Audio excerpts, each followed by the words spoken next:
So mga tol, masayang masaya si Legend 8 Division World Champion Manny Pacquiao ngayon dahil nakumpleto na ang team niya. Muli po kasing nakasama ni Manny Pacquiao ang long-time trainer niya na si Legend Freddie Roach sa Wildcard Gym. Wala pong inaksayang panahon si Manny Pacquiao. Agad itong nakipag-meets kay Freddie Roach. Sa lakas nga po ng suntok ni Manny Pacquiao, tumatalsik ang pad ni Freddie Roach. So ibig sabihin lang yan mga tol, kasama pa rin po sa team itong si Freddie Roach. Tutok naman po si Jimwell Pacquiao mga tol sa pag-iinsayo ng kanyang ama at pinakita ni Manny Pacquiao kay Jimwell kung paano sumuntok ng malakas. Tinuturo nga po ni Manny Pacquiao mga tol sa anak niya kung paano ang pagkakaiba ng amateur sa professional boxing. Maging si former world champion Mark Magnifico Magsayo, tutok na tutok din po kay Manny Pacquiao. Tuwang-tuwa nga po si Magsayo mga tol dahil nagkita muli sila ng idol niya. Aminado naman si Freddie Roach mga tol na mahirap daw na laban para kay Manny Pacquiao itong si Mario Barrios dahil mas bata daw ito at isang kampiyon. Pero tiwala pa rin daw si Freddie Roach sa kakayanan ni Pacquiao. Bigla nga din pong umingay ang boxing world mga tol na magbalik si Manny Pacquiao sa Amerika. Nasa pawan nga po ni Pacquiao mga tol ang mga ibang world champion. Iba talaga ang dala ng karisma ni Manny Pacquiao. Karamihan nga po sa mga media at sikat na mga vlogger sa Amerika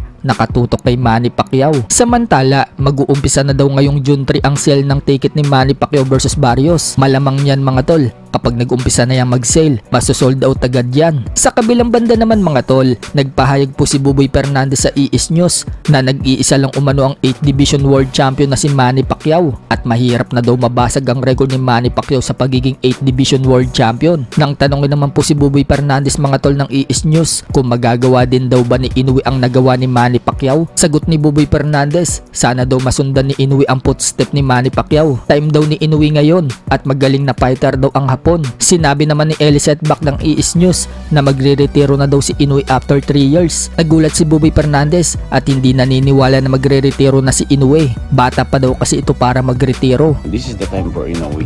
I hope he can follow the step of Manny.